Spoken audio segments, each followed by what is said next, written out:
And apparently this is a common strategy of war, is getting behind enemy lines, getting that foothold so that you can get deeper in attack. So I think you see where I am going with this. Hopefully give you enough visuals on what a foothold looks like. Did I touch on everything on here? So what does the Bible say about footholds? Well, Ephesians 4:26 through 27, it says, do not let the sun, well, I'll read your version. Be angry and do not sin. Do not let the sun go down on your wrath, nor give place to the devil. Okay, this version, I don't know what version I wrote down, to be honest with you. But it says, do not let the sun go down while you are angry, and do not give the devil a foothold. Okay, so Satan gets a foothold through several devices and tactics, and a few weeks ago we talked about the devices and the tactics of the enemy, learning to identify those, calling them out, things like fear, lies, temptation, division, anger, that sort of thing. And when we give into the devices of the enemy, he sinks his hook in us and wages war. All right, so that's what a foothold is. Now, I want to talk about strongholds. So I think that footholds and strongholds kind of get used interchangeably, and they're actually a little bit different. They are similar, but there's a very distinct difference that I want to talk about. So strongholds are different in that it is a place that has been fortified so as to protect against an attack. So think about a fort. You are in a fort with 4 walls. It is established. You are here. You're setting up shop, okay? Another definition says a place of security or survival. And the Bible talks about strongholds in this one verse in 2 Corinthians 10:3 and 4, and it says, though, did I put you down? I'll read your version too. For though we walk in the flesh, we do not war according to the flesh. For the weapons of our warfare are not carnal, but mighty in God for pulling down strongholds, casting down arguments and every high thing that exalts itself against the knowledge of God, bringing every thought into captivity to the obedience of Christ, right? So we wage war, and we talked about this last week. Our job, our role in spiritual warfare is to tear down those strongholds. All right, so I want to give you kind of a comparison of the difference between footholds and strongholds and why that's important to know. I was reading this blog post, and it's called Victory Over Depression is the post. I did not write down the author's name. I apologize, but I'm sure if you Google it, you can find it. Victory Over Depression is the site. And he says, so this is this guy talking about how God gave him a very simple example of the difference between footholds and strongholds. He says, a foothold can be described when a push-in intruder has one foot in your front door while you are attempting to push the door shut and lock it so he cannot enter. There is some difficulty to close the door. It all depends on the amount of force you need to use against the intruder's force. You may need to use excessive force or little force. It all depends on how much effort you place behind your push. That's a really key phrase there. It all depends on how much effort you place behind your push. The desired result, which is very attainable, is you can close and lock the door. You can eliminate the foothold and expel the intruder. With a foothold, you can close the door quite easily. I recently experienced what a foothold is like by placing my foot in a door as if to enter while someone pushed forcefully to close it. It is easy to close the door with the right force because my foot was in so much pain that I could not enter. I had to pull my foot away. The problem becomes worse when the intruder, after gaining a foothold, now gains access into your house, the stronghold. It is even more dangerous when you do not even attempt to close the door when his foot is in. You actually hold it wide open for him to enter. Now the intruder has set up a stronghold in your house. It will take much more than pushing the door shut. You will now really need much more force to evict him. His entire self is in. He is now in your house uninvited. His plan, in one way or another, is to take over and control your entire house, especially your family members. Okay, so a foothold, the enemy just has his foot in the door, and you can easily, with enough force, close it shut. It becomes a stronghold when he makes his way into the house. Then it is much more difficult to get him out. Okay, does that make sense to everybody? Okay, I thought that was a really cool visual. So in spiritual warfare, the enemy uses footholds, just the tiniest little things, to establish strongholds. And then once it's a stronghold, it is much more difficult to overcome. So, how do we give the enemy a foothold?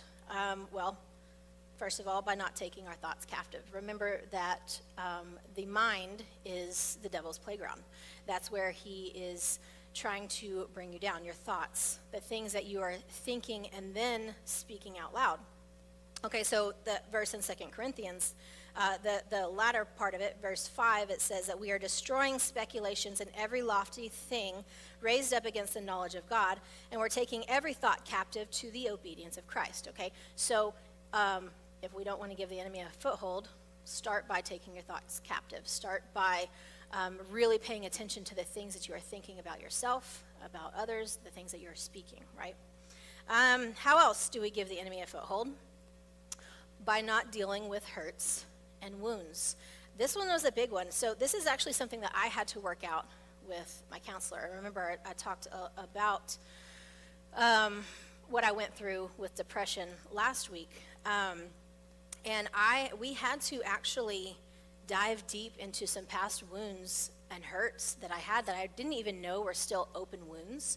I was letting them fester, and I never allowed the Lord to heal them, like fully heal them. And so I had to go through this whole process, which was actually really amazing. I didn't want to do it in the time, but nobody really wants to when you're in your yuck. Nobody wants to do the work to get out of it. But what I had to do was I had to literally go through and write down all the things that I needed to forgive myself for. I started with me.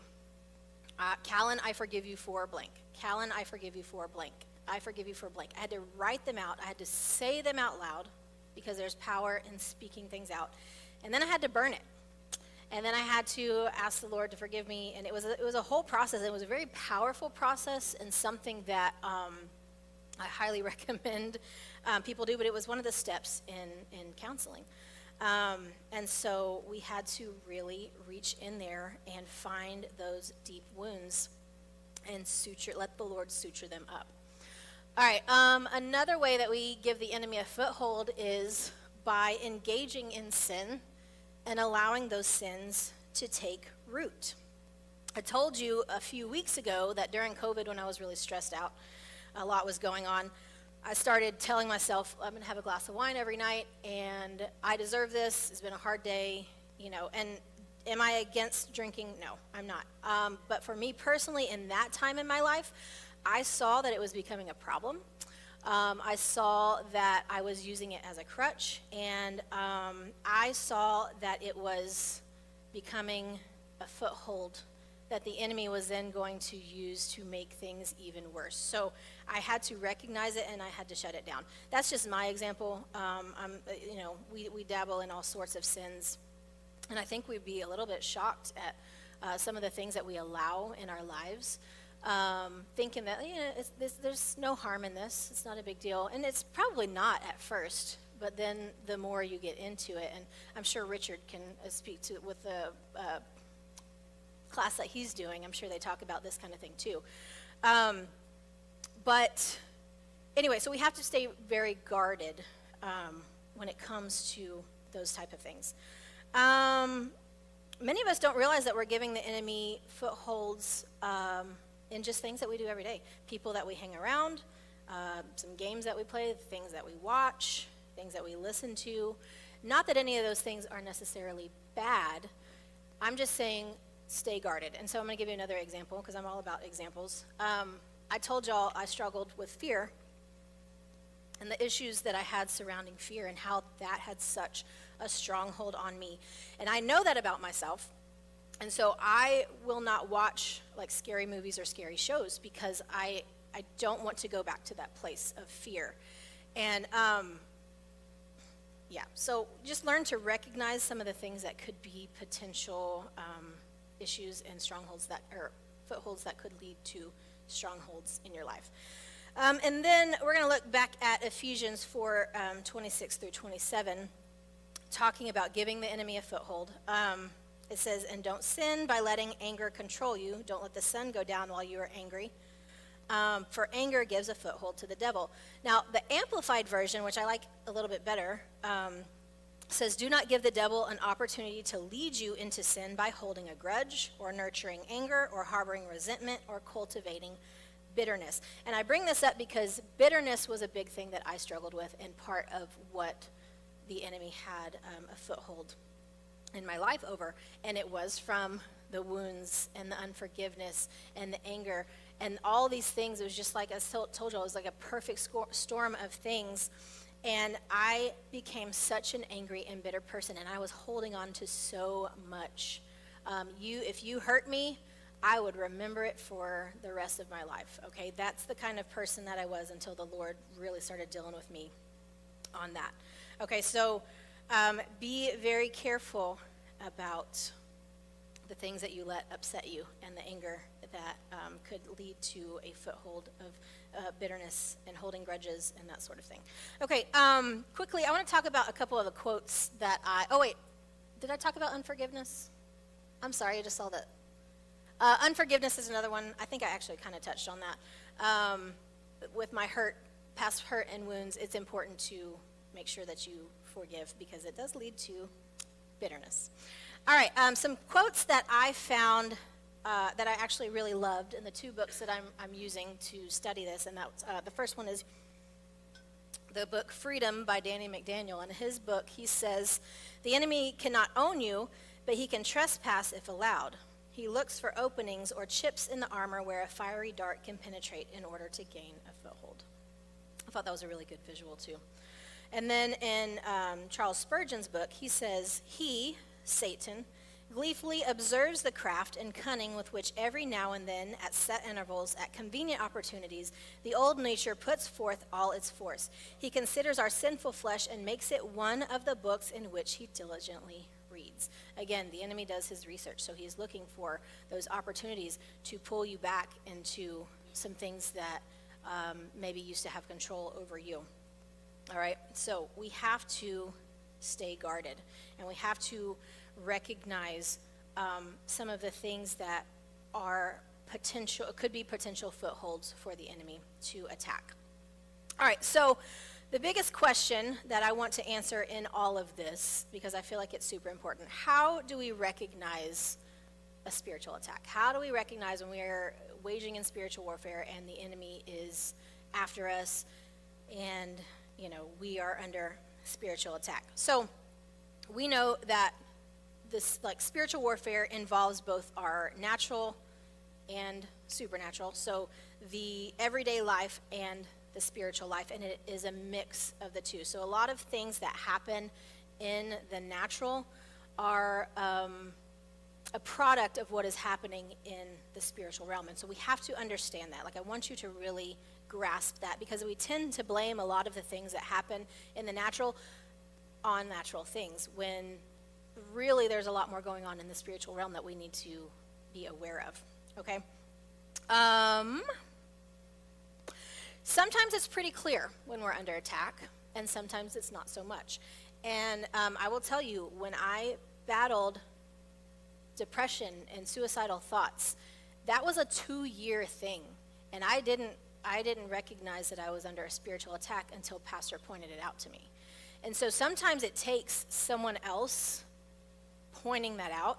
This is why it's really important to surround yourself with people who can be like your close circle of friends who can tell you, hey man, this is a spiritual attack. We really need to pray against this. And then if they are in your circle, that's when you step back and you assess and you accept and say, hey, I think you're right. Can you help me pray? Can you help hold me accountable? That sort of thing, okay? So other times it's not so clear to us until we come out of it, and then we can look back and say, oh, that was obviously a spiritual attack. So I'm just going to talk about the different types of attacks that I've seen, experienced kind of when I was researching this, these are some common ones that we see. Depression is a big one. And again, it's something that hit me pretty hard. And I think that we'd be shocked to find that a lot of people who deal with depression are really having a battle in the spiritual realm. I think a lot of times we over-medicate and we over-diagnose, and not that medication is wrong, not that any of that is bad. Don't get my words twisted. But I think that, especially like when it comes on all of a sudden, Elizabeth talked about this a few weeks ago. When we started the Spiritual Warfare series, she said that she was doing her devotions in the morning and just got out of nowhere so unbelievably depressed. And she's like, what in the heck is going on? And then she recognized, okay, that's spiritual warfare. So let's move on, because I'm like, time. Sickness is another big one. The enemy will try to bring you down with sickness. And if it's something that you, like, if, number one is unexplained, an unexplained sickness, might be a spiritual attack, might be the enemy trying to attack your body. Let me give you an example of this. For the longest time, after a Sunday service, I'm talking like years, this would go on every single Sunday. After church on Sunday, after lunch, go home, rest, boom, hit with a migraine, like bad migraine. And I would fight through it because that's just who I am as a person, and I have 4 kids, and I don't have time to be down. But I was like, really, every single Sunday I'm going to be hit with this migraine? Like, I just came off of a great service. I'm on a spiritual high, and that's why. And it was unexplained because I know what you're thinking. My husband, he's going to be like, well, you probably weren't drinking enough water. But I drink more water on Sundays than I drink any other day of the week. I take care of myself on Sundays. And there was no other explanation. And it took me years to realize, like, oh my gosh, this is totally a spiritual attack. And you're probably thinking, well, it doesn't matter because it was after church, right? No, because for the longest time on Sunday evenings, 2 Sunday evenings a month, we had small groups. So I was battling with these migraines trying to get to small groups. And I know it was the enemy trying to keep me from getting there. And one day, I'm skipping way ahead for next week on how to combat it. But one day, when I realized this is a spiritual attack, I just got in my room and I started praying and I started speaking in tongues and I spoke over it and I just commanded it to. I was like, no more, I'm done with this. And I will tell you, this was like 6 or so months ago. I have not had another migraine since that day. So, all right, anxiety. Oh, one more thing on sickness. I think that's another one that we tend to overdiagnose too. I think that a lot of times things that we deal with sickness-wise, more times than we want to admit is a spiritual attack. So just learn to recognize those things and call it out for what it is, okay? I had one more example. I'm sorry. This is a good one too. We went to a women's conference last year, and the first day of the conference, I got so sick. Migraine.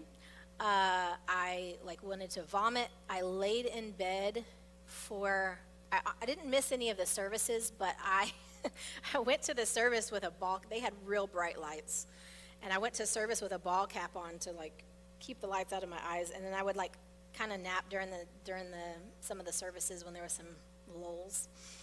And I realized pretty quickly, clearly spiritual attack, because the enemy is trying to keep me from getting everything out of this conference. So anyway, all right, anxiety, fear, overwhelm, loss of motivation, all things that could be spiritual attacks. Overwhelm, I talked about, I think it was last week, how when I sat down to study and I started looking at my notes and I got so completely overwhelmed that I was like, I didn't know what was up, down, left, or right. Didn't know where to start, wanted to just throw up, wanted to run away, okay? And that was an obvious attack of the enemy. Division, that's a big one when we start seeing church growth, when we see growth in leadership. Excuse me, sorry. You'll notice little things. Excuse me. Hold on, let me water. I have a bubble in my throat. Aha, yes. She said it's an attack. Where was I at? Division. Okay, so you'll notice, like, just even little things will start irking people, and we'll see, like, fights over, like, or, like, different things that come up, and we have leaders fighting or church members fighting.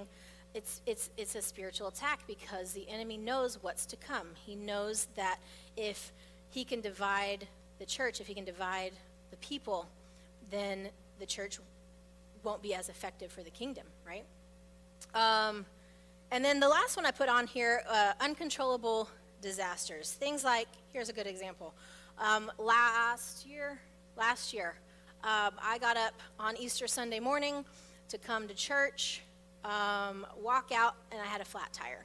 And you're probably thinking, well, I mean, that's coincidence. It could have been anything, because I get flat tires kind of all the time. But on Easter Sunday, come on. And so, whatever. I get to church and I'm telling everybody about it.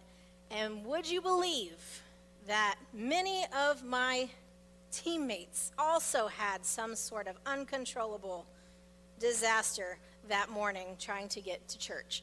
So it was pretty obvious we were under attack. The enemy was trying to keep us from getting to have such a powerful Easter service, right? Okay.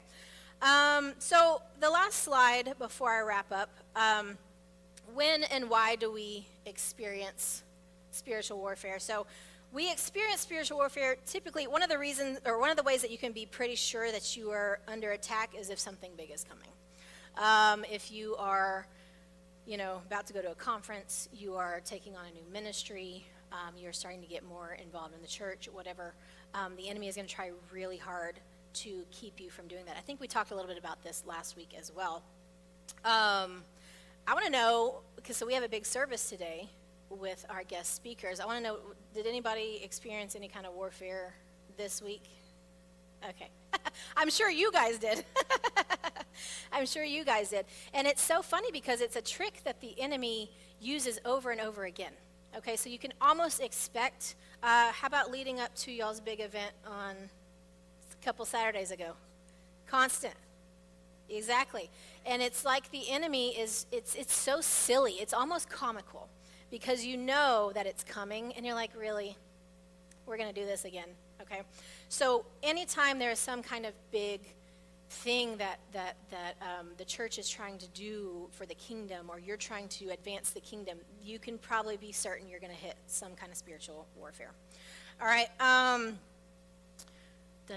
Oh, great example of this too. The movie Nefarious, which I talked about the first week. If you haven't watched it, it's a good one to watch. It talks a lot about demons and the spiritual realm and that sort of thing. I was watching an interview with the writers and the producers of that show, or that movie, and you would not believe the amount of things that came. I mean, you probably would, actually, after I'm telling you all this. The amount of things that came against them as they were trying to produce this movie. I'm talking like they had this storm. It was just a rainstorm that came through, and it blew their entire roof off of their studio. And like, rainstorms don't do that like tornadoes do, and the winds weren't even that bad, and their whole roof comes off. They had, I think, did I write it down? Yeah, their crew experienced 8 car accidents, like bad car accidents, between the time they first started filming until they ended. Every single one of them, check this out, this was really cool. Every single one of them should have been fatal.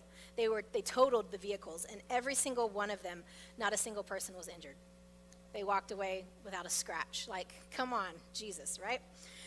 So clearly the enemy didn't want them making that movie, so they're experiencing that kind of thing. So why do we experience it?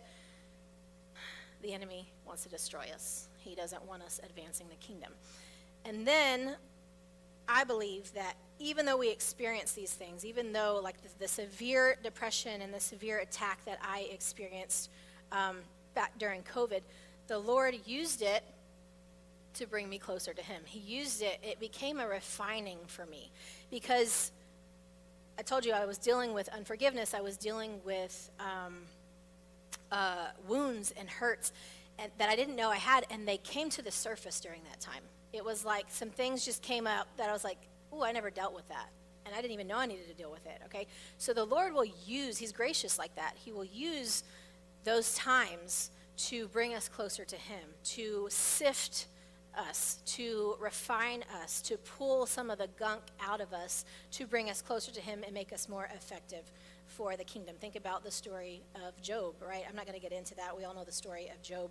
But ultimately, his trials brought him closer. See, I think I put the quote on here. One second. Let me find it. Yeah, Spurgeon, he says, Job's trials became the Lord's tool to bring Job into a more humble and consequently a more safe and blessed state of mind. So some of the things that we go through, so the warfare, the attacks, ultimately God uses as a tool to bring us closer to him. So next week we are going to wrap up. We're going to talk about how do we fight, who fights with us. So we're going to get into the God, what his role is in spiritual warfare, and then how we fight. And that is it. I am so proud of myself. I am 15 seconds under time. Yay. All right. Thank you, guys. I'll see y'all next week.